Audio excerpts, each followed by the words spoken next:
J'espère que vous allez bien l'équipe. Aujourd'hui une nouvelle vidéo Mercato. Alors je sais pas si vous avez remarqué, mais ces derniers temps j'essaie de vous proposer 2 vidéos Mercato par semaine. Comme ça je suis plus en rapport avec l'actualité. Bah c'est mieux je pense, vous me direz en commentaire si vous trouvez ça mieux. Il y a de ça quelques jours d'ailleurs les mecs, j'ai fait un petit sondage sur le nouvel onglet YouTube communauté. Là vous savez, vous pouvez faire des sondages, mettre des posts, mettre des images. Enfin YouTube ça devient Facebook. Et je vous ai demandé en fait quel était le transfert le plus intéressant selon vous jusqu'ici cet hiver, en mettant Sanchez, Mkhitaryan, Lassana Diarra et Coutinho. Et voilà le résultat de ce sondage sur 20 000 votes.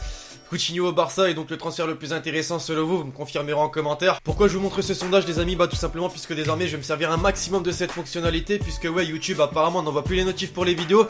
Et pour envoyer les notifs de sondage ça y va hein, puisque 20 000 votes c'est beaucoup, c'est énorme même. Et justement quand je fais un sondage j'essaie de vous mettre le lien de la vidéo en rapport justement juste en dessous. Je vous invite vraiment à check ça.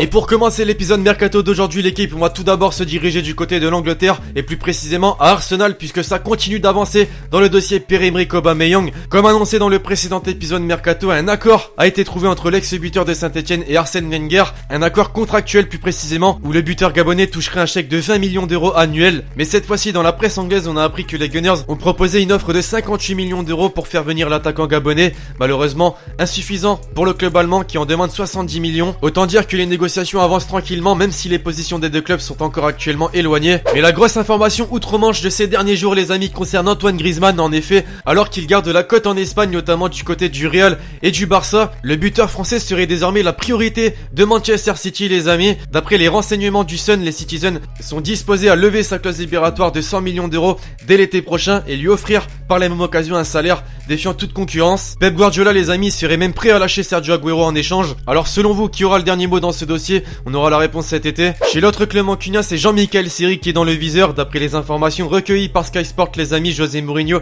fait du Niçois sa priorité afin de compenser la fin de carrière de Michael Carrick et le départ de Marouane Fellaini qui arrive en fin de contrat. Des négociations vont donc être entamées dans l'optique d'un transfert cet été. Malgré tout, les Red Devils ne sont pas les seuls à être intéressés par le milieu de terrain. Le Paris Saint-Germain, Manchester City ou encore Chelsea l'auraient également dans leur petit papier. Du côté des Blues justement, désormais l'équipe on est à la recherche d'un buteur afin de renforcer le secteur offensif et c'est le nom d'Edin Dzeko qui a fait surface. Et selon la presse anglaise et même italienne, ce n'est qu'une question de temps pour que le transfert devienne officiel. En effet, selon Sky Italia les amis, la Roma et les Blues négocient actuellement les derniers détails de l'opération et la chaîne italienne estime que le montant du transfert devrait avoisiner les 50 millions d'euros plus 10 millions de bonus. Alors bonne chose ou non pour Chelsea, vous me direz en commentaire. Dans une situation très compliquée du côté du Real les amis, Karim Benzema fait l'éloge de nombreuses rumeurs cette semaine et à en croire la presse espagnole, le Paris Saint-Germain se serait intéressé à cette piste dans l'optique de le faire venir cet été. Une piste les amis d'un côté à prendre avec des pincettes étant donné qu'il a prolongé au mois de septembre jusqu'en 2021 avec le Real Madrid, mais d'un autre côté à prendre au sérieux étant donné qu'Edinson Cavani fait également l'objet de rumeurs l'envoyant à l'étranger et ça pourrait être profitable à Benzema. Alors faisable selon vous? Dites-moi vos avis en commentaire.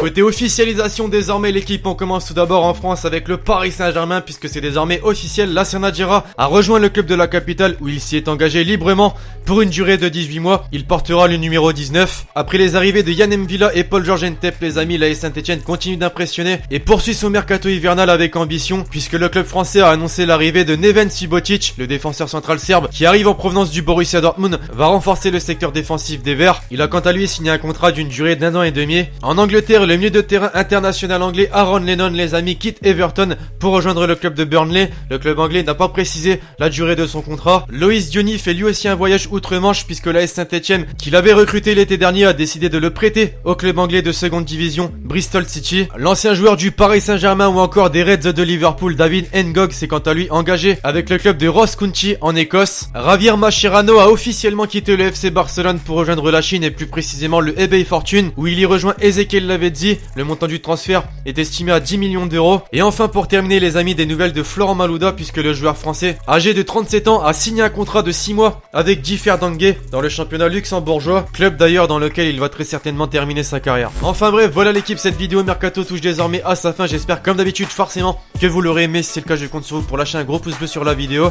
Vous me direz en commentaire vos avis sur ces différentes rumeurs de transfert et officialisation de ces derniers jours. Et donc d'ici là l'équipe, je vous dis à la prochaine pour une nouvelle vidéo. C'était Lexchi. Ciao ciao.